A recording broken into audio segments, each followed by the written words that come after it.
Playground! Hooray! This is the Deron Harris Podcast. Here's your host, Deron Harris. Hey everybody, what's up? Welcome back to the show. I'm your host, Deron Harris, and this is my program, man. Thank you for joining me. I do appreciate you. Hopefully everybody had a good week mentally. My week was a little perilous because we've been dealing with hurricane recovery and also hurricane preparation because we had a hurricane and then we had a hurricane right behind that hurricane. The first hurricane, my wife and I had to evacuate. We live full-time in a motorhome and it was headed right towards where we are. So we decided that we were going to leave. And we did. We made it all the way over to the coast of Florida to St. Augustine. We jumped on A1A and we headed south. And we got as far as Daytona Beach before the wind got too bad and I had to stop for the night. And we ended up stopping in a parking lot of a supermarket. And we were behind 4 or 5 linemen. And their big trucks kind of cut the shear for the motorhome. So it really kind of helped us out. So we stayed there overnight, and then we jumped back on A1A the next morning, which was beautiful, by the way. And we went straight up the coast back to St. Augustine. And when we got to St. Augustine, we stopped in a KOA campground and stayed for the day. Now, when we were evacuating, we went over, on our way to St. Augustine, we went over the St. Johns River. And as soon as we came out into the clearing where the bridge starts to cross the river, the wind and the gusts took our whole awning right off of our motorhome. Took it right off. No, I mean it was like butter. It didn't lag. It just came right off. And I got to the other side of the bridge and I got some duct tape and jumped on top of the coach and taped down there's an awning protector that stayed.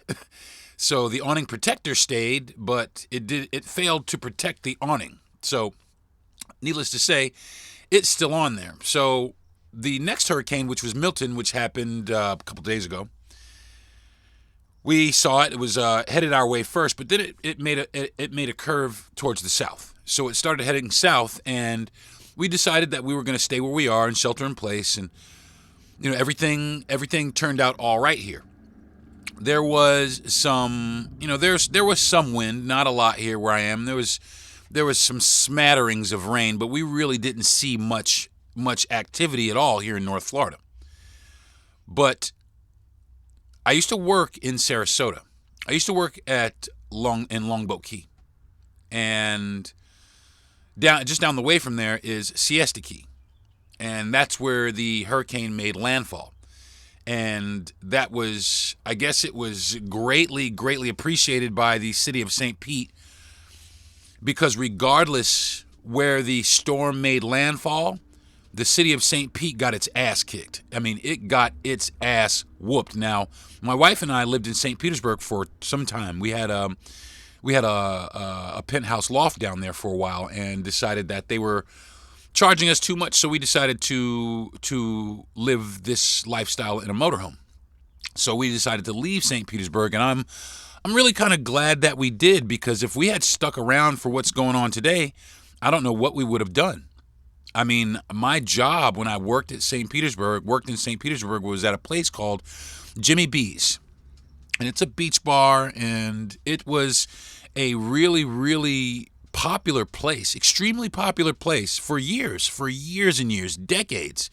Jimmy B's was the benchmark of St. Petersburg Beach if you wanted to go out and you wanted to enjoy the sunset and you wanted some cocktails and you wanted to enjoy some live music. Jimmy B's was the place to be. Now, there were a few other places up and down the beach, but Jimmy B's was that place to be. And I looked and seen some of my older employees posting and some just videos of the devastation in Florida, and Jimmy B's is no more. Jimmy B's is not there anymore. It's no more. It is no more. If you hear a little bell in the background, my cat's kind of running around, but pay that no attention. But Jimmy B's is no more. The Toasted Monkey, no more. Woody's is no more.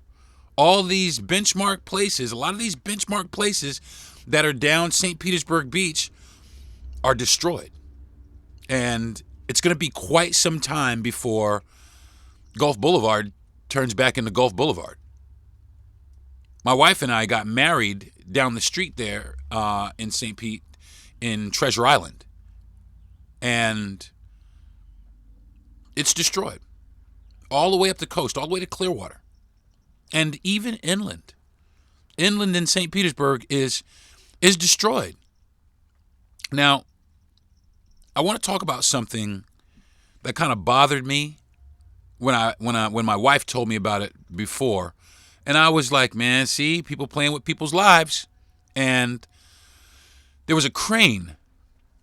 Some developers are building a new high-rise downtown St. Petersburg. And there's a giant crane. And they're building this high-rise, and they're not stopping, and they're trucking right along trying to get this thing developed. So they said that they would not be able to remove the crane because it takes, I guess, 2 weeks, they say, to move the crane, which I find hard to believe because it doesn't take 2 weeks to put one up, you know? So I find that kind of hard to believe.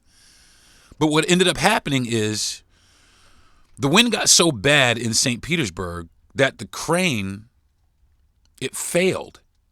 And it collapsed into a building that was across the street from the building that was being built.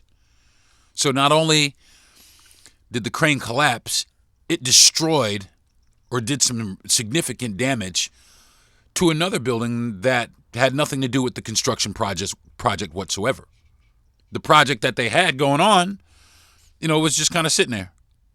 So now somebody's got some explaining to do. Somebody's got some huge explaining to do. There's somebody right now getting their whole asshole torn the fuck up in some boardroom as to why this crane couldn't come down.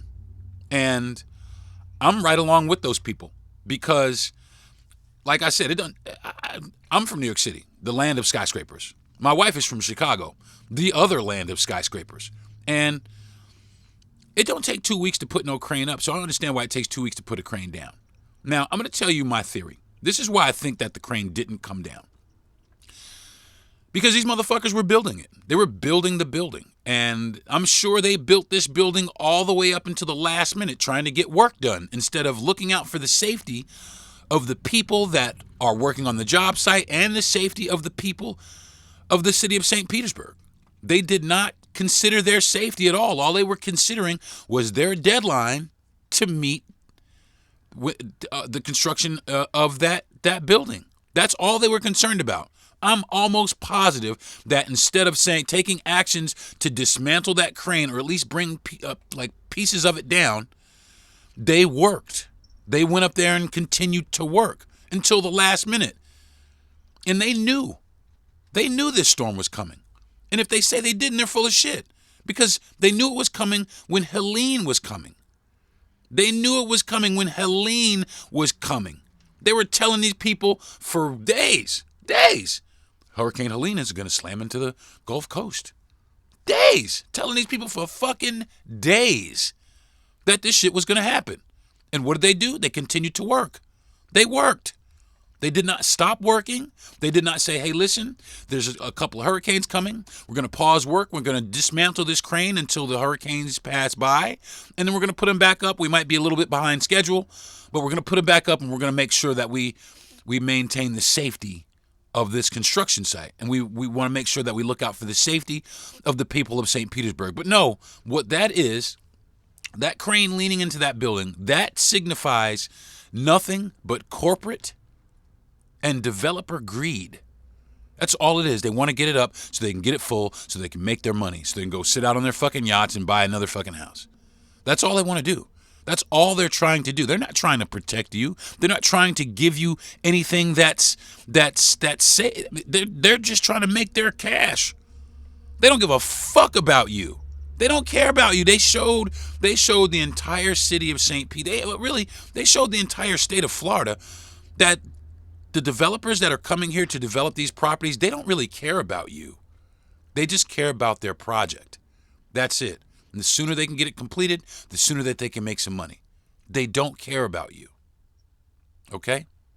So I'm going to take a quick fast break. And when I come back, I'm going to talk about some other aspects of some of the rescue operations that happened after the aftermath of this storm and some of the things that were done to accommodate that. I'm Darren Harris. I'll be right back. Hey, everybody. What's up? Welcome back to the program. Today I'm talking about the hurricanes and disaster relief and what's happening in the state of Florida currently. St. Petersburg. I was talking about St. Petersburg and some of the things that happened in St. Petersburg. The entire beach is gone. The pier downtown, there, I think a seawall had collapsed the entire sidewalk in Vinoy Park. There's a few places that are downright unlivable. There's a boil water notice, so you can't drink the water. You can't flush the toilet. There's no electricity, so you can't boil water. It's ridiculous down there. I mean, there's no water in the grocery stores to buy. There's no toilet paper. I'm sure there's no paper towels. I'm sure basic first aid kits and things like that are gone. I'm sure the shelves at everywhere are empty. I'm almost sure of it. I mean, there might be some people bringing in some things now. Of course, we have blue skies and, sunshine. But this right here is what the impact is. This is the impact of what happened to this storm. An entire town, and they were building this town up in St. Petersburg. If you've never been, St. Petersburg is a beautiful town. It's beautiful. It's a great city. My mother was born there. It's a beautiful, beautiful place. But it is quickly becoming a place for the rich, and they are raising the prices of the homes, or they raised the prices of the homes astronomically right after COVID, right before and right after COVID. After COVID, it got crazy. My wife and I tried to buy a house before COVID, and like if it were a week earlier, we would have had a home, but we would have been screwed anyway, which I'm glad that we didn't get that home. But we went through COVID, and right after COVID, when we tried to get back on the buying home wagon, all the prices went up. I mean, way up. I mean, come on, man. This 2-bedroom house right here, 2-bedroom, 1-bathroom, this shit ain't worth $350,000. I'm sorry. I don't know who told you that, but this house is not worth $350,000. I mean, look around. You got termite damage, homie. I mean, look around. There's all kinds of damage and debris, and it's in a hurricane zone and all kind of shit. This house is not worth $350,000. This motherfucker is made out of straight up wood. This ain't $350,000 worth of house. It's been here since the 70s. This is not $350,000 worth of house. This ain't $250,000 worth of house. There's a lot of homes in St. Petersburg that were like $150,000, $175,000, and that's what they're worth, $180,000. But that sold for $350,000, $400,000. And these people came from the northern states, and they thought they had themselves a good deal, and they bought some investment properties because, the houses up north are $350,000, $400,000, especially when you get into New York, New Jersey, the Northeast. The homes up there, you sell a brownstone up there, you can come down here and buy 3-4 houses. Or it used to be like that. But you could sell your house up north and come right down here, buy a house cash, and still have a little bit of money to put in the bank and live the Florida life. That's what a lot of people did. They sold their homes, and they came down here and they bought a home cash, and they put money away, or they bought another home for investment without really realizing that we get fucking hurricanes down here. Like shit that destroys shit. And not only this time did we get hurricanes, we got fucking tornadoes, like 28 tornadoes in conjunction with the fucking hurricanes, I mean, 28 tornadoes touched down. People got, shit got picked the fuck up. There's whole yachts on top of people's house, miles away from where the water was. Picked the fuck up. It's crazy business down here. But people came down here and they said, yeah, you know what? I'm tired up here and it's cold and, I want to be close to my family and I need a little bit of space for myself. And they came down here and they bought these homes down here in this nice little town. And now they have to pick up the pieces. They have to watch and pick up the pieces. They have to do the same thing that the people in Sanibel Island did, that the people in Fort Myers Beach did. They have to pick up these pieces and figure out how they're going to get their shit rebuilt. Insurance is a motherfucker, man.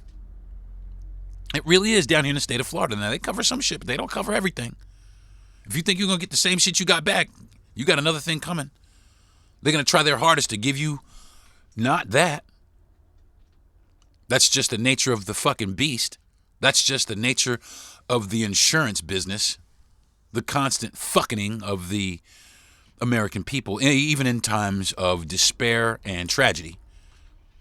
They act like they're so concerned about what you've been through, but all they're really concerned about is saving their company money because they never really want to give you what you lost. Like our awning came off of our coach. Got ripped right off. And it was a nice awning. It was acrylic. It was relatively new, a couple years old. It was relatively new. It was very, very nice, canvasy. They wanted to give us a vinyl one.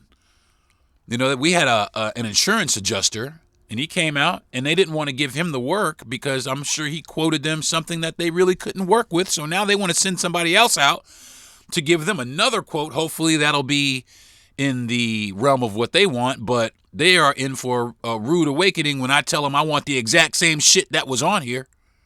You're not going to bilk me and give me some vinyl bullshit. You're going to put an acrylic awning on here just like was on here. Why? Because we pay you fucking insurance. That's why you're going to fucking do it. Simple as that. And you're going to give me the shit that I want. You're going to give me the shit that I had because I'm tired of you motherfuckers beating people. Because that's all you're here for. You wait. You're like fucking Dracula. You really are. You wait till motherfuckers is down, down, down, and then you come up and you suck the fucking blood right out of their ass. You suck the whole life right out of everything. But we have your best interest in mind. No, the fuck you don't. Insurance companies are full of shit, just so you know. Okay? But that's no secret.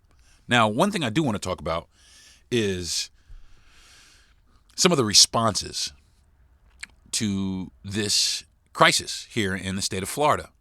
Now, apparently, the governor here received a phone, was supposed to meet with the president.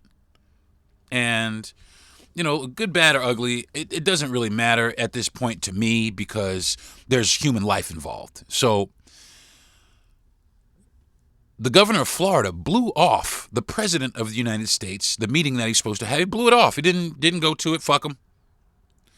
And then the vice president gave him a phone call. Just called. I'm almost sure to see what the people of Florida need. I'm almost positive that's what the phone call was about. But he didn't take the call, and he didn't return the call.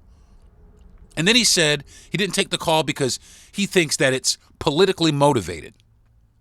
And I think that is fucking bullshit.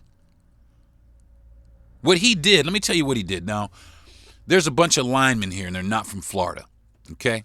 You see license plates from Louisiana, Texas, Mississippi, all the southern states down here, all these states, all these ally states, let's call them, the states that are aligned with Florida. That's who's coming here. Okay, it's not the federal government, it's not FEMA, it's this guy hiring contractors to clean up debris and rubble. It's him trying to prove to everyone else that the state of Florida does not need federal assistance to clean up. And that's so that he can maintain his political power. And that's no more, no less. Now, him saying it's about politics, you damn right it's about politics. His ability to keep his position, which honestly I think because, there's a bunch of reasons I think he shouldn't be the governor. But this right here is another reason I think that he should be the governor, because he's not concerned with human life. He's not concerned with your lives, folks. He's concerned with looking good during hurricane response. That's it. He's concerned with looking good to his peers and everybody else so he can say that the state of Florida did not need any help from the federal government. I didn't need any help from Joe Biden, and I didn't need any help from Kamala Harris. That's what he wants to say. But what people aren't realizing is that there are people down here that are genuinely suffering. These people are suffering down here. My son, we have 3 sons that rode out. Our daughter lives in Chicago, but we have 3 sons that rode the hurricane out right in the path of the hurricane.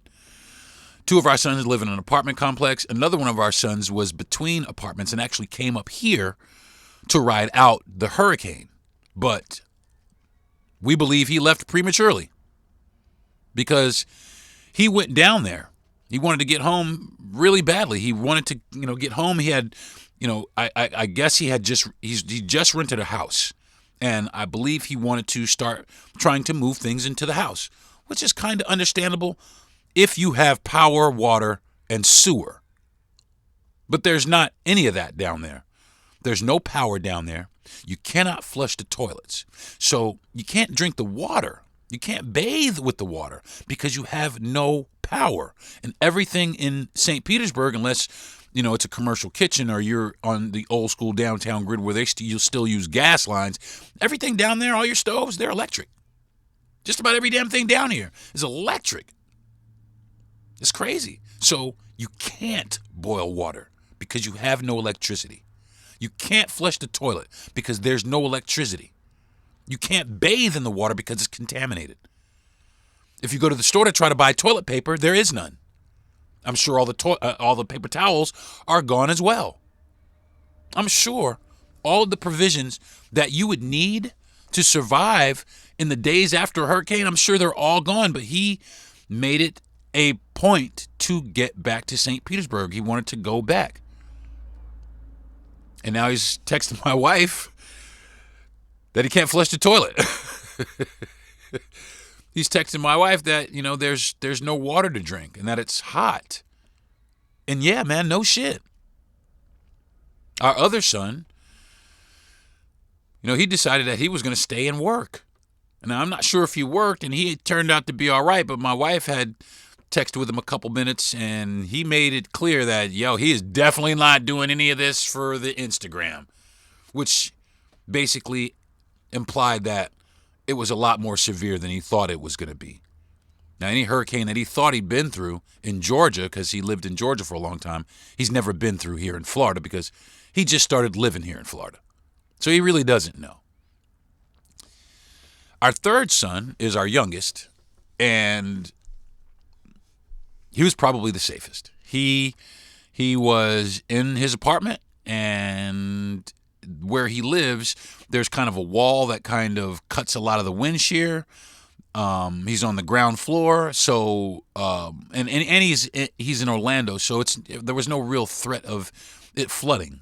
So the only thing I was worried about were there were a few trees around, but the trees seemed to be intact. And like I said, he's on the ground floor, so I think the impact would have been minimal. But he chimed in and said there was no issue, no damage where he was, and that they were perfectly safe, which was a big relief.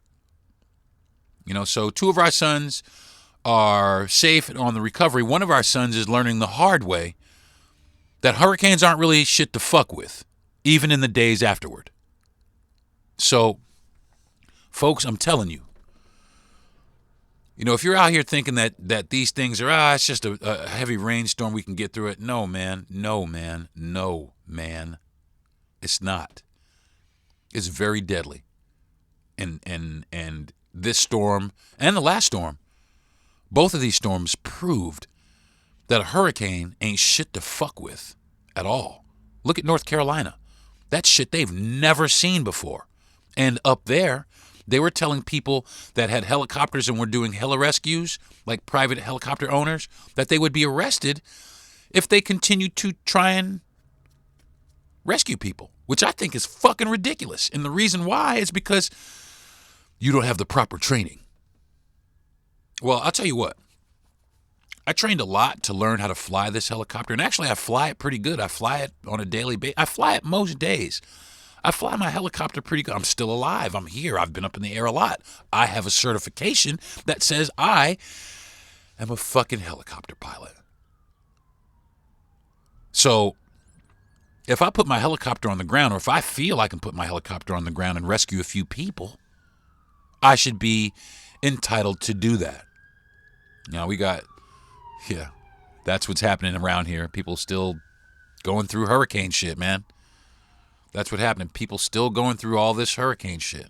Days afterwards. People still going through the aftermath and the damage. Picking through rubble. Going through their memorabilia. Old pictures that they lost. Entire homes that they lost. Loved ones that people lost. And people sitting here thinking that this isn't that big of a deal. I think people are starting to realize more, especially after they saw what happened in North Carolina, because I guarantee you North Carolina didn't think that this was going to happen. They had no idea that this shit was even going to happen like this, that this shit was even going to take place like this. They had no fucking clue. And it did. And I've seen, Instagram reel after Instagram reel after Instagram reel, TikTok video after TikTok video, and Facebook videos and YouTube videos of all these people in North Carolina talking about we should have left. We should have left. We should have got the fuck out. I heard the mayor of Tampa say, if you're in one of these areas that was told to evacuate and you stayed, you're going to die. She said it just like that. She said it just like that. And you know what happened? People got the fuck out. But people don't understand. Just because the hurricane is over doesn't mean that you're out of danger. I mean, it's blue skies. And there's still people out there struggling with this. And will be for the next few months. For the for the foreseeable future. There's people that are going to be dealing with this. These two hurricanes, back to back, people are going to be dealing with these for years. They're still trying to clean up the hurricane that hit Fort Myers Beach. Still trying to clean that shit up. Still damage from that hurricane. And this is years later. There's still damage from the hurricane that hit Orlando. It was a hurricane that hit Orlando that I was in, and I lost power for a week. There's still damage from that shit. And that was like 7 years ago. 6 years ago. Crazy business. 7 years ago. 6 years ago. 7 years ago. And that's people thinking or letting going back to the norm take their mind away from the diligence that they need to have when A, living in the state of Florida, and B, when preparing for a hurricane, and C, when coming back home after a hurricane. Because there's all kind of shit you have to do. Maybe some people didn't experience damage, and to those people, God bless you. But a lot of people did, man, and to those people, my heart goes out for you. Everything. And you are in my prayers, and I hope that people can get to you quickly and help you recover from this, because this right here is, stuff like this you can't do alone. You don't recover from things like this alone. You need the help of your community. You need the help of your city. You need the help of your state. And when you got somebody declining phone calls from people offering aid, you have to wonder what the motivations really are. You got to wonder what your intentions really are. Do you really care about the citizens of Florida, or do you only care about your ability to maintain power and make policy? Because that's what it seems like to me.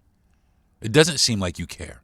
It doesn't seem like any of you care. It just seems like all you really care about now is a particular person getting elected. And that's all it is. I'm going to take another break, and I'll come right back, and I'll break some more of this down. All right? I'm Deron Harris. This is Deron Harris Podcast. I'll be right back. Hey, everybody. What's up? Welcome back to the show. I'm talking about the hurricanes that we just experienced down here in the state of Florida and the impact that they've had and the political ramifications behind them, which I don't think there should have been any. I think it's just dumb that anything political is even tied to trying to save somebody's life. but unfortunately it is.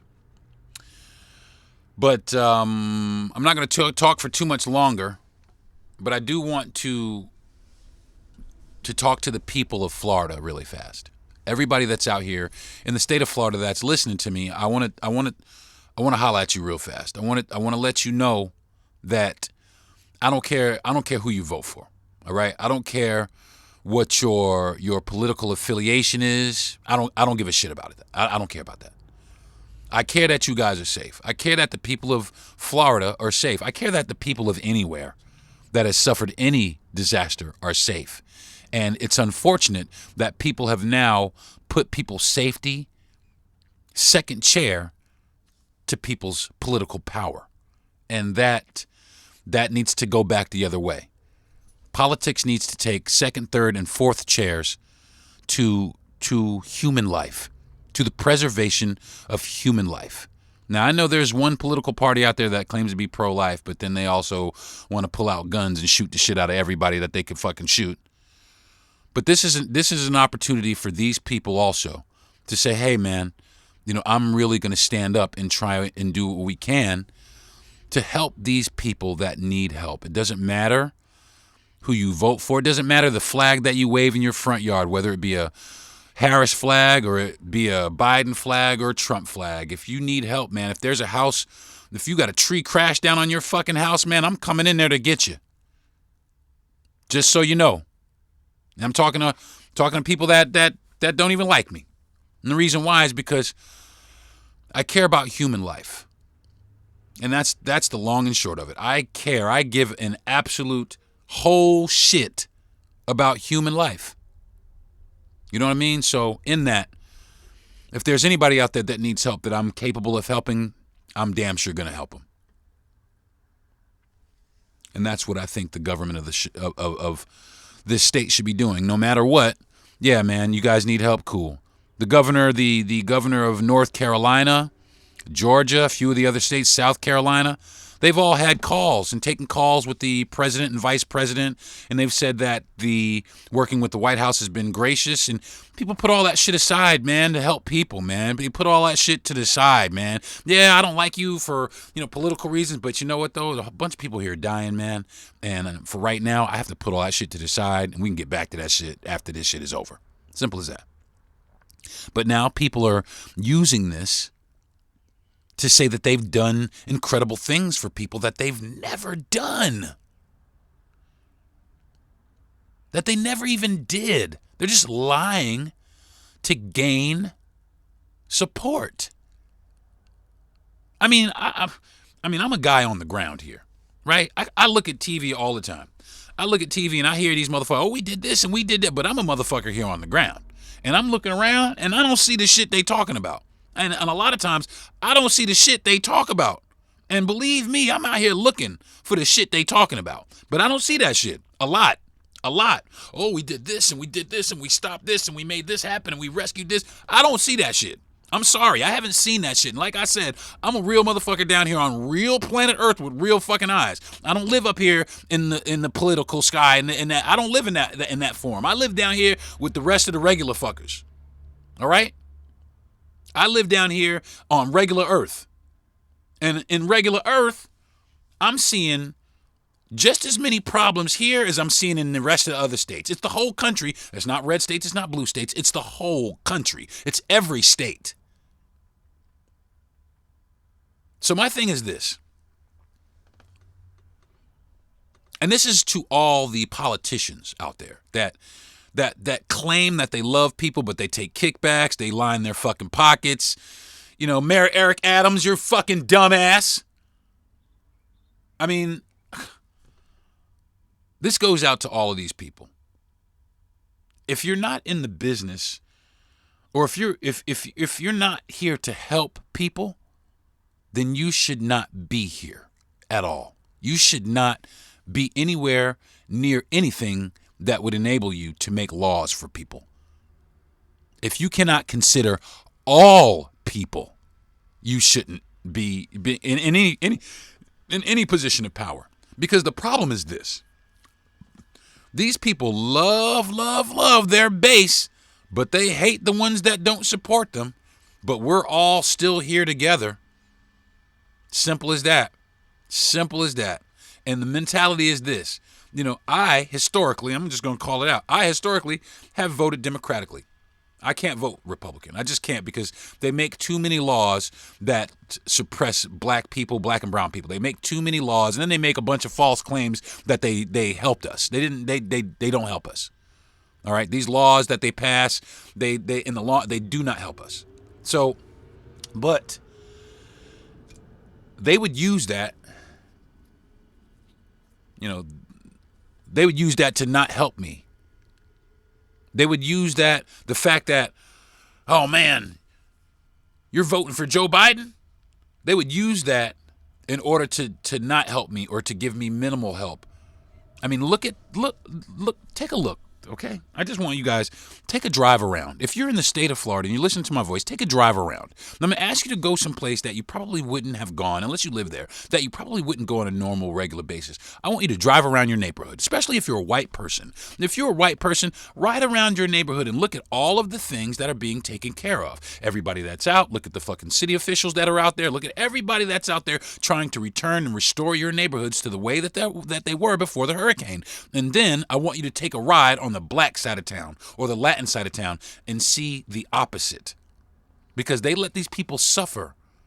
There's no real help. They might send 2 or 3 trucks over maybe to clear a road out or maybe get a little bit of power on, but the rest, that's fucking it. That's fucking it. These people are out here on their own, and some of these people are out here with no power. Homes are in shambles, trying to survive, waiting on somebody to come and help them. But it happens so much more in urban neighborhoods. After a natural disaster, urban neighborhoods are usually the last to be taken care of. And they usually receive less funding to have stuff to repair their neighborhoods. They receive less money for that. So things never really get back to normal. They only get worse. So, listen, folks.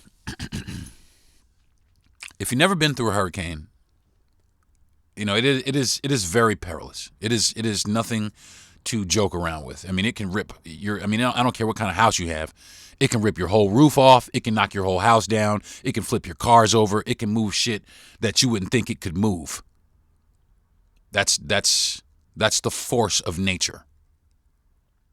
And the fact that we can overlook people after these events, the fact that we can just put people into categories still after, just certain categories after this, instead of one category of people that need to be helped. It's a shame that we still, even in times of disaster, separate. We separate ourselves like this. It's a complete separation. And I would like to see that change. I would like to see people more enthusiastic about helping everyone, not just one particular demographic of people. I want to see people that are enthusiastic about helping everybody. Let's get the rubble out of everyone's neighborhood.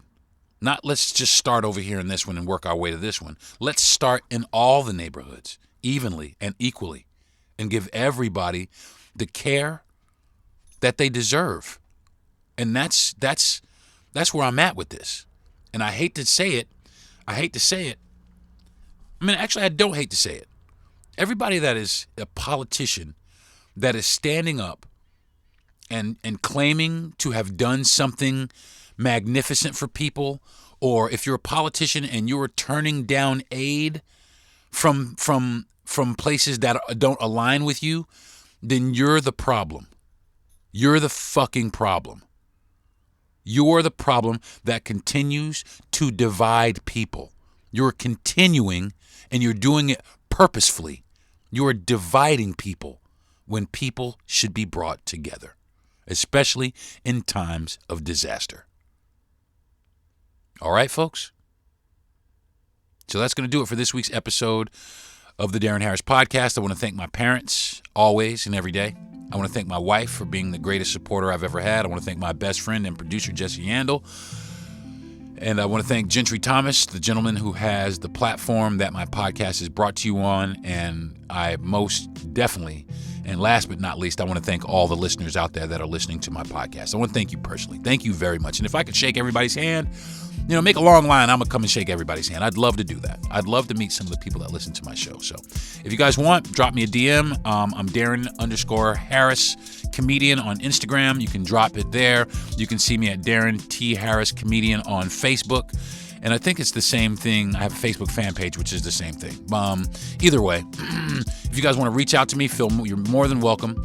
And I would be glad to hear from you. I'd be more than happy to hear from you. So until next week, folks, hopefully everybody will have a great week mentally. And I'll meet you guys right back here next week, okay? Thanks. Peace.